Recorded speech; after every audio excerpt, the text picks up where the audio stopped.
अगर मंच पे आप सभी का स्वागत है। मैं प्रीतिशा आप सभी का स्वागत करती हूँ। जैसे कि हमारा कार्तिक महीना चल रहा है और हम लोग कार्तिक मामर्त्य का स्वाध्याय कर रहे हैं, आप सभी का स्वागत है। चलिए हम पहले अपना ध्यान करेंगे, उसके बाद हम स्वाध्याय करेंगे। तब तक जिसको जोड़ना है आगे पीछे वो जोड़ लेंगे हमारे को, है ना। शुरू करेंगे। विश्राम की गोदोली बेला में ध्यान। अपनी अपनी पोजीशन ले लेंगे। जो आलती पालती मार सकते हैं आलती पालती मारेंगे, और जो ऊपर बैठे हैं अपने पैरों को क्रॉस करेंगे। हाथों की उंगलियों को आपस में फंसाएंगे।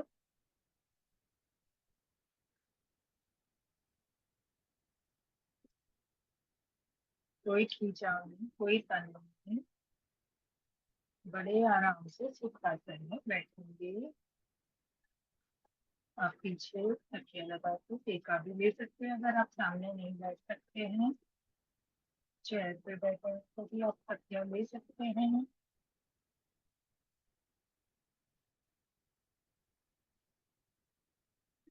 बड़े आराम से अपनी प्यारी सी कोमल सी आंखें बंद करेंगे।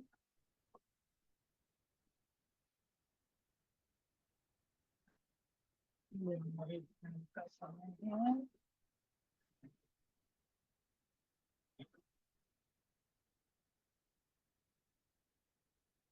एक गहरी लंबी श्वास लेंगे, रोकेंगे और धीरे धीरे इसे खाली करेंगे। दोबारा से गहरी लंबी श्वास, रोकेंगे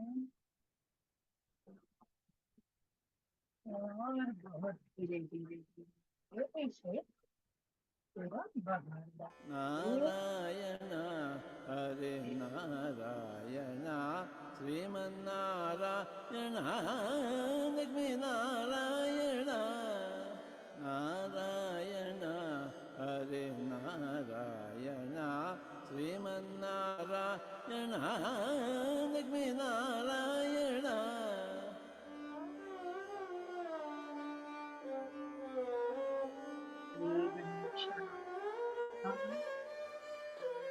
ओम विष्णवे नमः। ओम महालक्ष्मी नमः। हम सभी देवी देवताओं का, हमारे प्रिय पिता पत्री जी, सार बाबा जी, अपने अपने गुरु, माता पिता, सभी दिव्य शक्तियों को इस शाम के सत्र में आमंत्रित करेंगे, आह्वान करेंगे। सभी मास्टर्स को कि वो हमारे साथ आए, हमारे स्वाध्याय में जुड़े और अपने आशीर्वाद में प्रदान।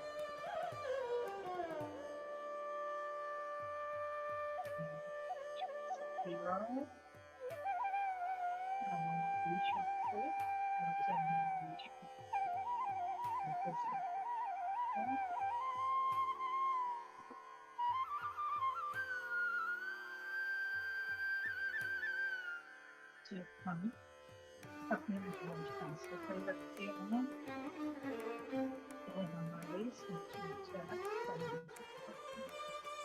और एक समय आता है जब हमारे विचार शून्य हो जाता है।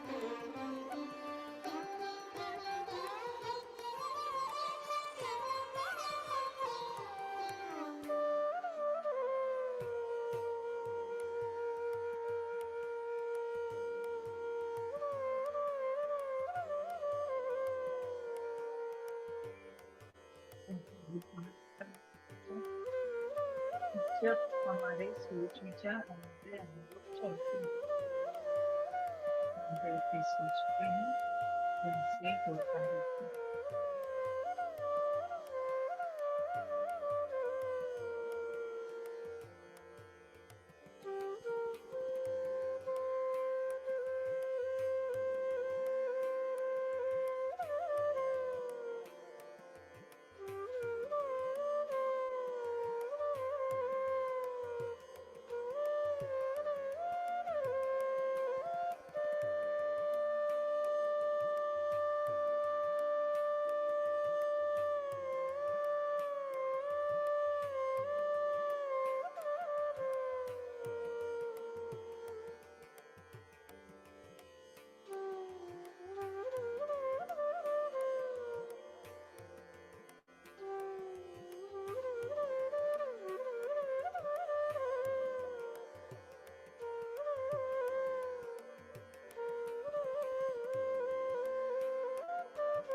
बड़ी प्यार से कोमलता से अपने दोनों तीलियों को अपनी सुंदर से प्यारी के ऊपर रखूंगी।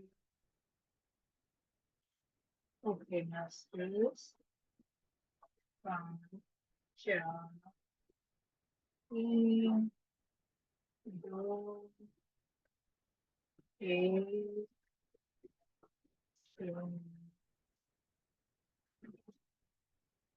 जब खुद को पूर्ण महसूस करें तब अपनी आंखों को अपने पलकों को अपने हथेलियों में 2-3 बार खींचेंगे। आंखों को बंद करेंगे और एक प्यारी सी मुस्कुराहट के साथ अपने चेहरे पे अपने को स्पर्श कराते हुए अपने शरीर को स्पर्श कराते हुए हम बाहर आएंगे। धन्यवाद धन्यवाद। Thank you masters. मास्टर्स तो ध्यान में बने रहना चाहते हैं, ध्यान में बने रहेंगे और जो ध्यान आता है पानी पीना चाहते हैं तो थोड़ा पानी पी सकते हैं।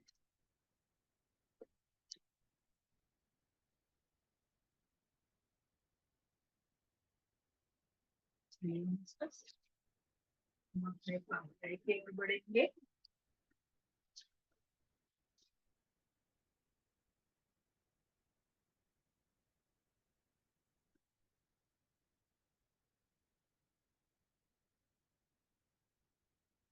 मास्टर्स आज हम 33वां अध्याय लेंगे।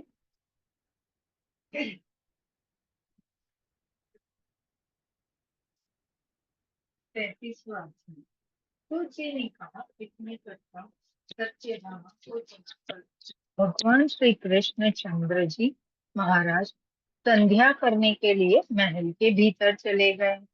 यह कार्तिक मास का व्रत भगवान विष्णु को अत्यंत प्रिय है तथा भक्ति का प्रदान करने वाला है। रात्रि जागरण, प्रातः काल का स्नान, तुलसी वट सिंचन, उत्थापन और दीपदान, यह 5 कर्म भगवान विष्णु को प्रसन्न करने वाले हैं, इसलिए इनका पालन अवश्य करना चाहिए। अभी इस अध्याय में बता रहे हैं, सूत जी बता रहे हैं कि सत्यभामा से कृष्ण भगवान ये सारी कहानी कह रहे थे। तो अभी उनके संध्या का समय हो गया है, मतलब दिया वो करते हैं ना, संध्या कर वंदन करते हैं, तो वो संध्या वंदन का समय हो गया था, इसलिए वो अब अपने महल में भीतर चले गए। और यह कार्तिक मास के व्रत के बारे में भगवान विष्णु ने कहा कि इनको ये बहुत अत्यंत प्रिय है, ये भक्ति प्रदान करने वाला है। रात इसमें 5 कर्म बताए गए हैं। कार्तिक मास में 5 कर्म और 5 विधि की बताई गई है। तो पहली क्या है? रात्रि जागरण। अब रात्रि जागरण क्या है, आप पूरे रात नहीं जाग सकते हैं, कोई बात नहीं, आप ये क्या बोलते हैं 12 बजे तक जाग लीजिए, वो भी रात्रि जागरण कहा जाता है। और ये भी ना हो सके तो आप है ना क्या करते हैं, ये 3 दिन पूरे पूरे महीने आपसे नहीं होता है रात्रि जागरण, तो ये पीछे के 5 दिन एकादशी से लेकर पूनम तक, अभी वो भी नहीं होता तो तेरस चौदस और पूनम, अगर ये 3 दिन भी आप ये 5 विधि कर लेते हो, 5 दिन ये 5 विधि करते हो, तो भी आपको कार्तिक मास का पुण्य मिलता है। तो क्या है, तो ये 5 दिन की विधि करने से आपको आधा कार्तिक मास का पूरे कार्तिक मास का पुण्य मिलता है, और 3 दिन की विधि से आपको आधा कार्तिक मास का पुण्य मिलता है। तो पहला क्या है इसमें, रात्रि जागरण। फिर एक है प्रातःकाल स्नान, मतलब सूरज भगवान के दर्शन होने से पहले, सूर्य उगने से पहले, सूर्योदय से पहले वो स्नान कर लेना है, तो वो कार्तिक स्नान कहा जाता है। फिर तुलसी वट का सींचन, जहाँ पे भी तुलसी है उनको जल चढ़ा के उनको सींचना चाहिए। फिर उत्थापन और दीपदान। अब दीपदान तो दिया लगाना है वहां मंदिर में, वो है। और उत्थापन तो बताया है ना कि क्या आप जो कुछ छोड़ते हो उसका आपको दान करना है ना। ऋषियों ने कहा भगवान विष्णु का प्रिय अधिक फल का देने वाला है, शरीर के रोम रोम को प्रसन्न रखने वाला। इतिहास पूर्वक जो कार्तिक महात्म्य आपने कहा है, मोक्ष की चाहना करने वालों या भाग के इच्छुक मनुष्य को यह व्रत अवश्य करना चाहिए। किंतु हम एक बात आपसे पूछना चाहते हैं, वह यह है कि यदि कार्तिक मास का व्रत करने वाला किसी संकट में फंस जाए, या वह जंगल में हो, या अथवा किसी रोग से ग्रस्त हो जाए, तो फिर वह कार्तिक का व्रत किस प्रकार करे। अभी ऋषियों ऋषियों अभी ऋषि है ना बता रहे हैं कि है ना भगवान विष्णु का ये कार्तिक मास बहुत प्रिय और फल देने वाला है। पर अभी इनको एक प्रश्न आया है कि ये करने से तो शरीर के रोम रोम प्रसन्न रखने वाला है, इतिहास में कार्तिक महात्म्य आपने कहा, लेकिन मोक्ष चाहने वाले को ये जरूर करना चाहिए। अभी बोल रहे हैं कि अगर ठीक है हम लोग ये कर लें, पर कभी ऐसा भी होता है ना कि यदि कार्तिक मास का व्रत करने वाला कोई संकट में फंस जाए, कभी उससे नहीं हो रहा है, वह जंगल में हो वहां उससे नहीं हो रहा है, अथवा किसी रोग से ग्रस्त हो जाए, तब उससे क्या प्रातःकाल का स्नान ये सब होगा, नहीं होगा ना। तो अभी इसका निवारण पूछ रहे हैं। तो विष्णु भगवान के अतिशय प्रिय मुक्ति भक्ति प्रदान करने वाला व्रत किस प्रकार भी नहीं छोड़ना चाहिए। तो अभी बोल रहे हैं कि ये व्रत किस प्रकार, क्योंकि यह विष्णु भगवान का अतिशय प्रिय तथा मुक्ति और भक्ति ये दोनों प्रदान करने वाला व्रत है, किसी प्रकार भी इसे छोड़ना नहीं चाहिए। श्री सूत जी ने उत्तर दिया, यदि कार्तिक व्रती किसी संकट में फंस जाए तो वीरता के साथ भगवान शंकर तथा भगवान विष्णु के मंदिर में जाकर जागरण अवश्य करे। अब ये अ, सूत जी बता रहे हैं कि अगर कोई कार्तिक व्रती मतलब कार्तिक मास का व्रत शुरू कर लिया है और वो कोई संकट में फंस जाए, तो उसे घबराना नहीं चाहिए, उसे कोई भी भगवान के, शंकर भगवान के या विष्णु भगवान के मंदिर में जाकर रात्रि का जागरण अवश्य करना चाहिए। जैसे मैंने आपको बताया, एक जागरण आधा होता है वो रात के 12 बजे तक होता है, और एक जागरण वो होता है जो सुबह 6 बजे तक का होता है, या 4 बजे तक का भी कर लो, कोई बात नहीं। यदि यदि भगवान शंकर का मंदिर या भगवान विष्णु का मंदिर पास न हो तो क्या करें। तो बता रहे हैं कि भगवान शंकर और भगवान किसी भी देवता का मंदिर पास में हो तो उसमें जाकर रात्रि का जागरण करें। वो बच्चे फिर पूछते हैं, अरे आपने बताया भगवान विष्णु और शंकर का मंदिर, अभी जंगल में अगर फंस गए हो तो वहां तो कोई मिलने वाला नहीं है, तो क्या करें? अगर हमारे घर के आसपास, हमारे आसपास भगवान शंकर या विष्णु जी का मंदिर नहीं है, तो फिर उस समय व्रती क्या करे? तो वो बता रहे हैं कि उस समय क्या करना चाहिए कि जो भी मंदिर हो हमारे आसपास, उसमें जाके जागरण कर लेना चाहिए। अगर घना जंगल हो तो फिर पीपल के वृक्ष के नीचे अथवा तुलसी के वन में जाकर जागरण करें। भगवान विष्णु की मूर्ति के सम्मुख बैठकर भगवान विष्णु का जागरण करे, कीर्तन करे। ऐसा करने से 1000 गौओं के दान के बराबर का फल मिलता है। देखिए, है ना? ऐसे भी आजकल मोबाइल के पीछे हम लोग आधा तो जागरण करते ही है ना? तो क्यों ना हम इस महीने में मोबाइल देखो कोई बात नहीं, उसमें जागरण के साथ भजन कीर्तन कर लो, तो आपका दोनों फायदा हो जाएगा। मोबाइल देखने का देखना और अपना भजन कीर्तन का पुण्य। जो व्यक्ति विष्णु के कीर्तन में बाजा बजाता है, उसको वाजपेयी यज्ञ के बराबर फल मिलता है। और हरि कीर्तन में नृत्य करने वाले प्राणी को समस्त तीर्थों के स्नान करने वाला फल मिलता है। अभी जहाँ भी ये कीर्तन होता है, वहां पे अगर हम नृत्य करते हैं, अरे पिक्चर वाला नृत्य नहीं, हाँ फिल्मी वाला नहीं, भजन वाला, तो हमें स्नान कर तीर्थ स्थानों में स्नान करने का फल मिलता है। किसी संकट के समय या रोगी हो जाने पर और यदि जल न मिल सके तो केवल भगवान विष्णु के नाम मात्र से मार्जन ही कर ले। यदि उत्थापन न कर सके तो व्रत की पूर्ति के लिए केवल ब्राह्मणों को भोजन ही करवा देवे।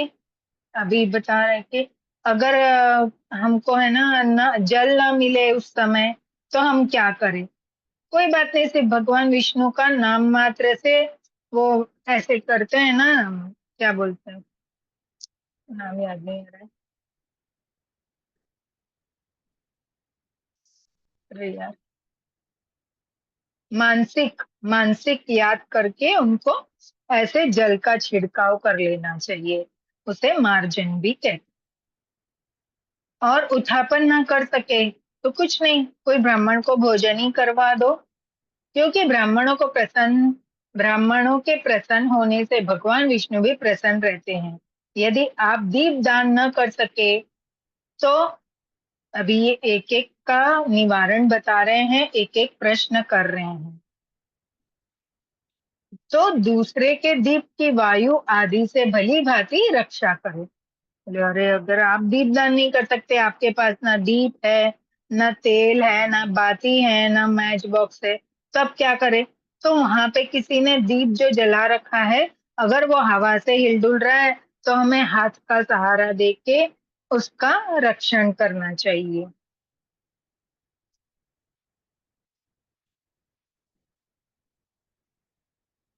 और यदि तुलसी का पौधा पास ना हो तो, अब पूछ रहे हैं अगर तुलसी का पौधा पास ना हो तो हम तुलसी जी कैसे सींचे?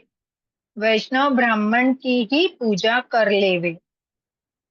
बोले अगर ऐसे नहीं है तो आप वैष्णव ब्राह्मण की पूजा कर ले, क्योंकि भगवान विष्णु सदा अपने भक्तों के निकट ही रहते हैं। इन सबके न होने पर व्रती ब्राह्मण गौ, पीपल और वट वृक्ष की श्रद्धा से सेवा करे, शौनक आदि ऋषियों ने कहा। अब ये ऋषिगण उनके शिष्य इनसे सब प्रश्न कर रहे थे, जिसका जवाब ये दे रहे थे। अभी ये बताया कि व्रती है ना, ब्राह्मण गौ पीपल व्रत वट वृक्ष की भी श्रद्धा से सेवा कर सकता है, अगर वो हमारे आसपास है तो। आपने गौ तथा ब्राह्मणों के सदस्य पीपल और वट वृक्ष को क्यों बतलाया है? बोले आपने अभी ये वापस प्रश्न कर रहे हैं कि अगर व्रती है ना, वो ब्राह्मण गौ पीपल और वट वृक्ष की भी सेवा कर ले तो। बोले अभी आपका ये ब्राह्मण और गौ तो हमें समझ में आया, वे पीपल और वट वृक्ष इसके साथ कैसे जुड़े? तब बतला और सभी वृक्षों में पीपल का वृक्ष और वट वृक्ष श्रेष्ठ क्यों कहे गए हैं? सूत जी ने कहा।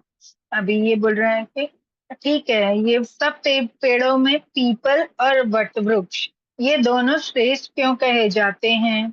तो पीपल का वृक्ष साक्षात विष्णु भगवान है, वट वृक्ष साक्षात शंकर भगवान है। ये बता रहे हैं कि ये दोनों वृक्ष एक है। पीपल जो है वो विष्णु भगवान है साक्षात, और जो वट वृक्ष है वो शिव शंकर भगवान है, और पलाश का वृक्ष साक्षात ब्रह्मा है। इन वृक्षों की पूजा सेवा तथा दर्शन से सब पापों का नाश होता है। ऋषियों ने कहा, प्रभो, हम लोग को इसमें शंका है कि ब्रह्मा विष्णु और शंकर वृक्ष रूप क्यों हुए? अभी बोल रहे ठीक है, अगर आप बोलते हैं कि पीपल विष्णु जी हैं और वट वृक्ष क्या बोलते हैं शंकर जी हैं, और पलाश का वृक्ष ब्रह्मा जी हैं, तो ठीक है हम मान लेते हैं। लेकिन अभी हमको ये बताओ कि इसमें शंका है, हमको एक शंका है कि अगर ब्रह्मा विष्णु और शंकर वृक्ष के रूप में कैसे आए? आप कृपा करके हमें बतलाइए। श्री सूत जी पूछते, प्राचीन काल में भगवान शंकर और पार्वती, अभी ये एक कथा के द्वारा उन्हें समझा रहे हैं कि प्राचीन काल में भगवान शंकर और पार्वती विहार कर रहे थे कि उस समय उनके विहार में विघ्न डालने का विचार से ब्राह्मण का रूप धारण करके अग्निदेव वहां पर गए। विहार के आनंद का नाश हो जाने के कारण से क्रोध में भरकर श्री पार्वती जी ने समस्त देवताओं को श्राप दे डाला। पार्वती जी ने कहा, हे देवताओं, विषय सुख को कीट पतंग भी जानते हैं, उसमें आप लोगों ने देवता होकर विघ्न डाला है, इसलिए आप सब लोग वृक्ष हो जावे। अभी जब अभी ये कहानी बता रहे हैं कि जब विहार कर रहे थे शिव जी और पार्वती जी, तब अग्निदेव विघ्न डालने के विचार से वहां आए, ब्राह्मण का रूप धारण किया और उनके विहार में उन्होंने बाधा डाली। इससे पार्वती जी क्रोधित हो गई और उन्हें श्राप दे दिया कि सारे देवताओं, ये विषय जो है ये सुख को कीट और पतंग भी जानते हैं, फिर आप देवता लोग कैसे इसमें विघ्न डाल सकते हैं? इसलिए आप सब लोग वृक्ष बन जाओ। सूत जी ने कहा, इस प्रकार क्रोधित पार्वती जी के शाप देने से सब देवता वृक्ष हो गए। इसी कारण भगवान विष्णु तथा शंकर भगवान दोनों पीपल और वट वृक्ष हो गए। अभी हमें भी नहीं पता था, हमको इतना मालूम था कि पीपल में विष्णु जी का वास है, पर ऐसे भी बोलते हैं ब्रह्मा विष्णु तीनों का वास है, वट वृक्ष में शिव जी का वास है। तो अभी ये वृक्ष के रूप में कैसे आए? तो ये पार्वती जी के श्राप के कारण ये वहां पे वृक्ष हो गए। इसी कारण भगवान विष्णु शंकर भगवान दोनों पीपल और वट वृक्ष हो गए।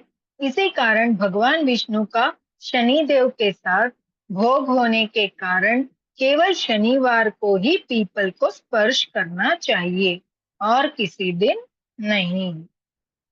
देखिए, बोले आप पीपल सींचो, जाके पानी चढ़ाओ, सब करो, लेकिन उसको स्पर्श नहीं करना चाहिए। उसे केवल और केवल शनिवार के दिन ही स्पर्श करना चाहिए। उसका कारण बता रहे हैं कि शनि देव के साथ भोग होने के कारण केवल शनिवार को ही पीपल को स्पर्श करना चाहिए। और आपको मालूम है, अगर किसी को शनि दोष से मतलब 2.5 या 7.5 ही ऐसे सब बताते हैं ना, अगर वो चलता है आपको, तो आपको क्या करना चाहिए? शनिवार के दिन गंगा जल ले जाकर पीपल की जड़ में चढ़ाना चाहिए, पितृदेवों का नाम लेकर, और उस को प्रार्थना करना चाहिए कि हमारे जो भी दोष है इसका निवारण कर दीजिए। और जल सींचने के बाद उस पीपल के पेड़ को अपनी दोनों बाहों में भरकर आलिंगन करना चाहिए। या स्पर्श करना चाहिए अपनी आंखों के साथ और उनसे प्रार्थना करना चाहिए कि हे शनिदेव से आप हमारी रक्षा कीजिए। जो हमारे ऊपर शनिदेव का प्रकोप चढ़ा है उससे हमारी रक्षा कीजिए। तो हमारे को शनिदेव से रक्षा जरूर होती है। तो दोस्तों, यहाँ पे हमारा आज 33वां अध्याय समाप्त होता है। यहाँ मैं अपने वाणी को विराम दूंगी और किसी को कोई प्रश्न है तो पूछ सकते हैं। और मैं आपको ये भी बताना चाहूंगी बहुत अच्छी से खुशी से कि अभी हमने ये 5 विधि जानी है किसमें, कार्तिक महामृत्यु में। तो हमने स्वाध्याय कर लिया ना। आप लोगों ने बहुत अच्छे से सबने सुना इसको। अभी कोई कोई तो बता रहे हैं कि इसमें से उन्होंने बहुत कुछ करना आरंभ भी कर लिया जो वो नहीं जानते थे, जैसे तुलसी जी को सींचना, पीपल को सींचना, ये सब, है ना। स्वाध्याय में से बहुत कुछ सीख लिया। अब और अपने 2 विधान बाकी रहते हैं इसमें, है ना, भजन कीर्तन। इसके लिए अभी हमारे पास 3 दिन का और स्वाध्याय है, क्योंकि 35 अध्याय का ये स्वाध्याय था। तो हम इसके बाद शनिवार के दिन शाम के 6 बजे के सत्र में हम क्यों वंचित रह जाए ना। जब हमें पता चल गया है कि हमें विधि में क्या क्या करना है, तो हम अधूरी विधि क्यों करें। तो स्वाध्याय तो कर लिया हमने। अब भजन कीर्तन का हम 6 बजे रखने वाले हैं शनिवार के दिन। तो आप सभी को आमंत्रित है। आप सभी अपने अपने भजन लेकर आइएगा और अच्छे से गाइएगा। हरि को प्रसन्न करने का मौका है, इसे चूकना नहीं है और कोई शर्माना नहीं है। कोई हमें कंठ की, मधुर कंठ की कोई आवश्यकता नहीं है। हरि हमारे भावों को अच्छी तरह से जानते हैं और वो हमारे भाव को देखते हैं, ना कि हमारे मधुर कंठ मधुर है कि नहीं, वाणी मधुर है कि, है ना। तो कोई भी शर्माना नहीं है। दिल खोल के पूरे मस्त मगन में हरि गुण गाना है हमें शाम के 6 बजे शनिवार को। इसलिए आप जरूर जरूर जुड़िएगा। और उसके बाद जो ये जागरण का महत्व बताया गया है, हमने ये निश्चय किया है कि ये भी हम पूरा करेंगे। अभी उसके लिए हमने क्या किया है, हमारा रात का जो वापस से ये ध्यान सागर का स्वाध्याय चलता है, उस दिन हम लोग पूरी रात जागरण करेंगे अपने ध्यान के साथ। तो हमारा उस दिन जागरण भी हो जाएगा, मतलब हमारी सारी विधि उस दिन पूरी हो जाएंगी। भजन कीर्तन शाम को और रात को जागरण। तो आप सबसे मेरी विनती है कि देखिए, इतने स्वाध्याय आपने सुने हैं और इतना सब किया है, तो इस 2 से वंचित मत रहिएगा। पूरा पूरा कीजिएगा और जरूर से जुड़िएगा, है ना। तो आ, बना के आपको देंगे डिटेल्स। लेकिन मैं आपको बता रही हूँ अभी से, 2-3 दिन है हमारे पास। आज क्या है, बुधवार, गुरु शुक्र 2 दिन है हमारे पास। तो 2 दिन में आपको जो भी भजन कीर्तन, आपको जो भी पसंद है, वो आप तैयार करके लाइएगा, लिख के या किताब के साथ, जो भी है। और आपके घर में कुछ बजाने वाला है, क्योंकि उन्होंने बताया ना कि बजाना भी बहुत पुण्य मिलता है उससे। तो बजाने वाले को क्या मिलता है, वो भी हम करेंगे। हाँ, तो ठीक है दोस्तों। और कोई मास्टर्स कुछ अपना अनुभव कुछ शेयर करना चाहता है, किसी को कोई प्रश्न है, कोई डाउट है, तो आप पूछ सकते हैं।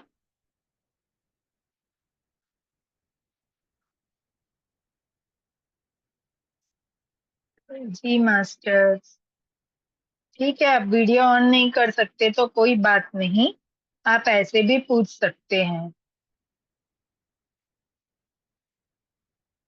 बिना वीडियो ऑन किए भी आप पूछ सकते हैं।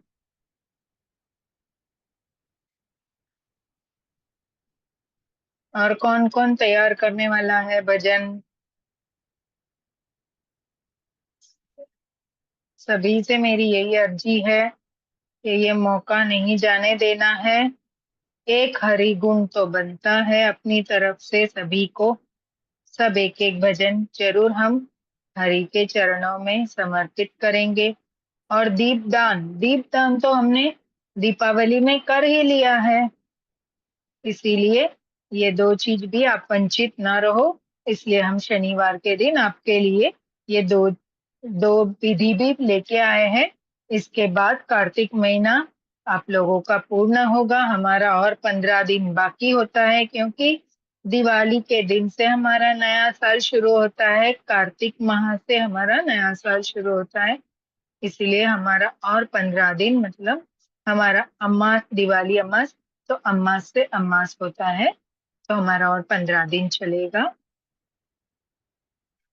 तो आप लोग, मुझे आशा है कि आप लोग जरूर जरूर ये भजन तैयार करके आएंगे और हरि चरणों में अपना अपनी भक्ति को जरूर समर्पित करेंगे।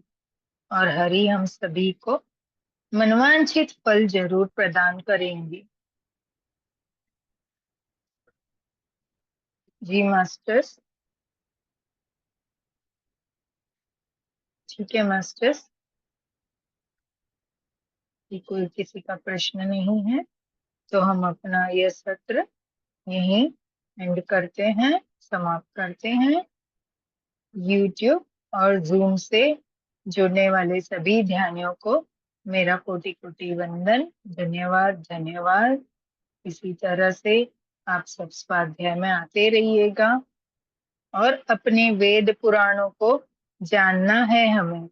हम कुछ नहीं जानते हैं, अपने सनातन को हम नहीं जानते हैं। जो अमूल्य चीज है उसको हम नहीं जानते हैं। तो ठीक है, हम अभी थोड़ा थोड़ा इसे जान रहे हैं, समझ रहे हैं और अपना भी रहे हैं। इसके लिए आप सभी का बहुत बहुत धन्यवाद धन्यवाद धन्यवाद। और रात का आज का सत्र हमारा 9 बजे होगा, जिसमें सीतायन का स्वाध्याय कर रहे हैं हमारे मास्टर रागिनी जी। तो आप सभी उसके साथ जरूर जुड़िएगा और उस स्वाध्याय को भी जरूर सुनिएगा, जिसमें सीता जी अपनी कहानी बता रहे हैं। जी मास्टर्स, चलिए हम अपनी आज के इस सत्र को यहीं विराम देते हैं और रात के 9 बजे दोबारा से जुड़ते हैं। थैंक यू मेरी टीम को, थैंक यू जो इतना मुझे सपोर्ट कर रहे हैं कि मैं आप लोगों तक अपना ये स्वाध्याय प्रकट कर सक रही हूँ। मेरे उस परम पिता को भी धन्यवाद। मेरे सभी देवी देवताओं को, गुरुओं को धन्यवाद, जो मुझे इस काबिल समझे हैं कि मैं ये स्वाध्याय कर सकूं। उनके आशीर्वाद के बिना कुछ भी संभव नहीं है। धन्यवाद। एंड करते हैं मास्टर्स, लीव करेंगे।